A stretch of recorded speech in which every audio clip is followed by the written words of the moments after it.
So here to talk through this Pentominous puzzle by JinHoo Ahn called Four Pairs of Clues. It's got a very open middle and 8 distinct letters in these adjacent pairs as places to start.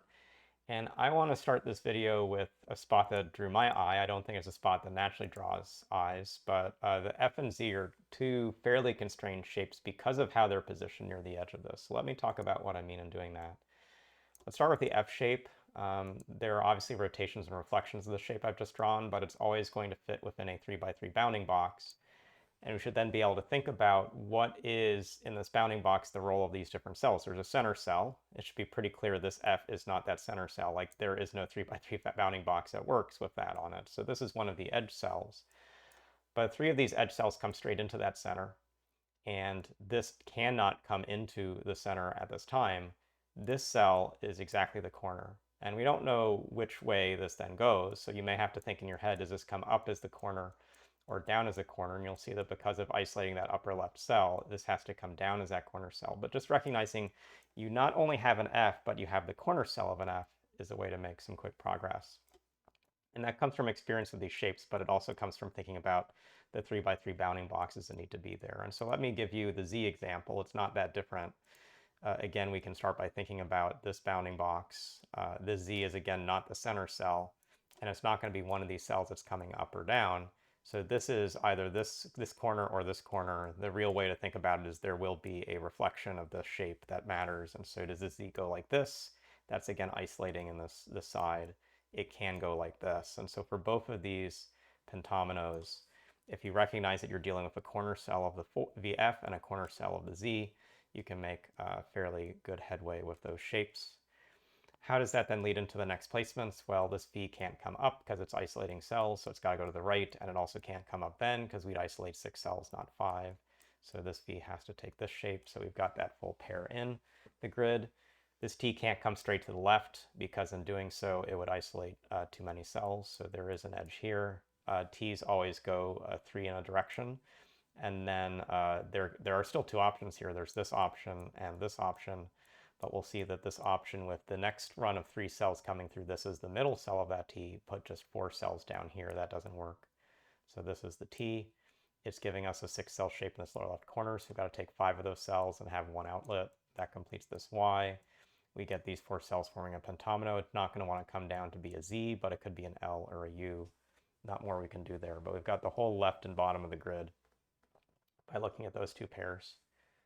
If I'm coming to the next pairs to look at, U still looks fairly flexible, so I don't want to jump there, but the Y and the X together have some limits on them. The first is we should see that the Y has to come up.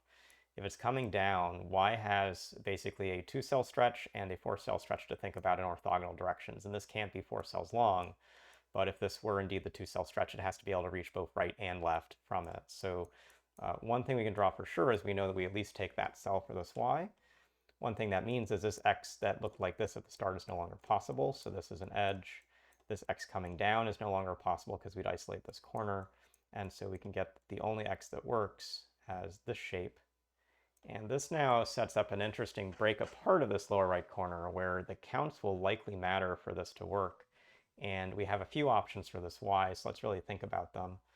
One thing for sure is this cell. Let me go to some colors here. This cell is not going to be part of that Y. So this will be part of a distinct pentomino, and this cell over to the left also then has to be part of that pentomino. And I think a thing that's helpful at this stage is to see how do these 3 remaining cells in white potentially split.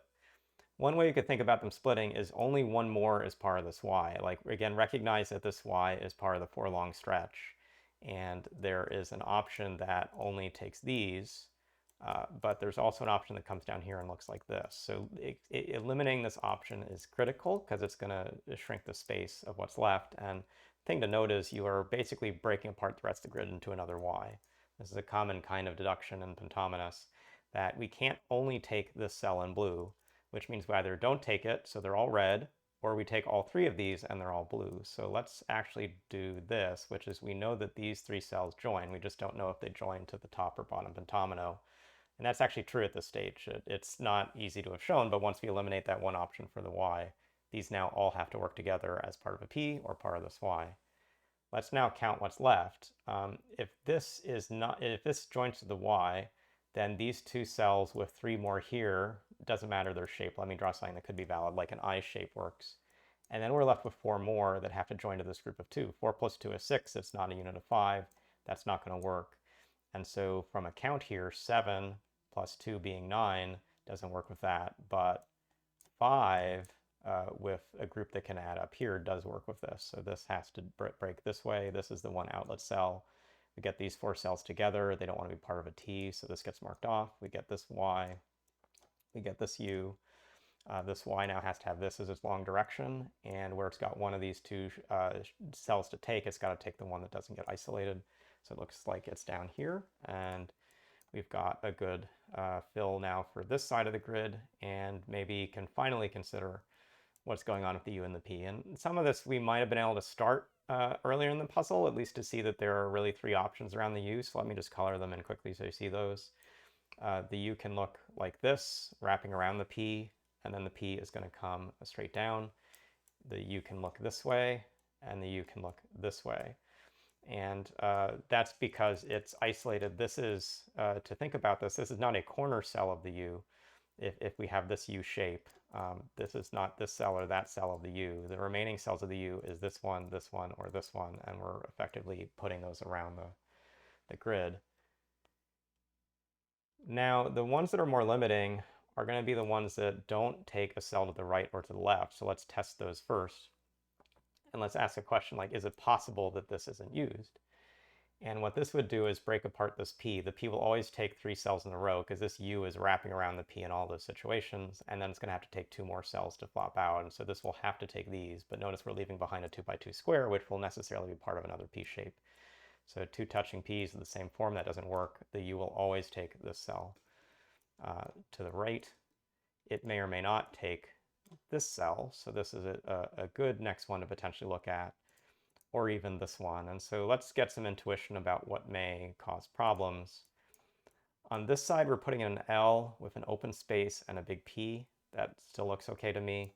And in this space coming down, we're going to be putting in 3 in a row here. This can't come to the right, so it does go to the left, but notice that we would have this leftover cell with a Y coming in here touching to another Y. And so one of the things as you're just exploring the potentials in a pentominoes is to figure out which is the more constraining of those options.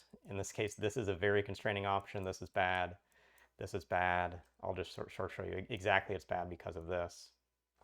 And so we can eliminate this form of the U and get back to where this is the one that we have to use. Putting that in the grid, I do get this L. I do get this P coming across. Here, a kind of thing to note is like, does this look good to leave behind this 2x5 square? We've had this discussion in some other pentominoes videos. This symmetric shape can't split into 2 distinct pentominoes. You can get 2 I's, you can get 2 L's, you can get 2 P's, stuff like this. This doesn't work. And so when we're in this stage, now with this constraint, we can recognize quicker, if we have experience with this puzzle type, that this P has to come down. It's leaving behind a less regular shape for the count on this grid. This has 12 cells in it, so we'll need 3 more to get to a divisible group of 5. That means then we form this start here. If this came up, it would cause issues by isolating those cells, so it doesn't do that. This Z, this I, this P finish this space just fine. Now for this remaining 10 cell space, we've got to figure out how this works. If these groups do not connect, notice we're forming a P right next to this P, so these groups do connect. That means that a cell like this that's not part of those 4, maybe easier to just go to color to show this. So a cell like this that's not part of those 4, we'll have to take these. We're now left with basically a YP option or a WF option, and the Y is touching to this Y. So this has to be the WF option, and drawing in these edges will finish this puzzle. So a good Thursday workout for this pentominoes. Hopefully through this video you got a better intuition about how to think about F's and Z's and other shapes that have 3x3 bounding boxes. In this case, the structure with an interior clue meant this is a corner cell, and this is a corner cell of those 3x3 bounding boxes. That gave us the left and bottom of the grid. The XY split interesting into the set of 3 cells that have to go together, but we didn't know which pentomino they joined towards till we actually looked at those counts. And so something that broke here. And I don't know if there's another route through the top, but certainly going around the U options, it's fairly easy to see the U has to go to the right, and it's a little harder, but still important to then see it, U is fully to the right and doesn't take this edge. And the rest flew from there. So thanks, JinHoo, for this great challenge. Love to see the fully empty center and an 8-clue pentomino. Pentominoous is quite a construction. Hopefully you all got something from watching this video, and we'll see you again soon.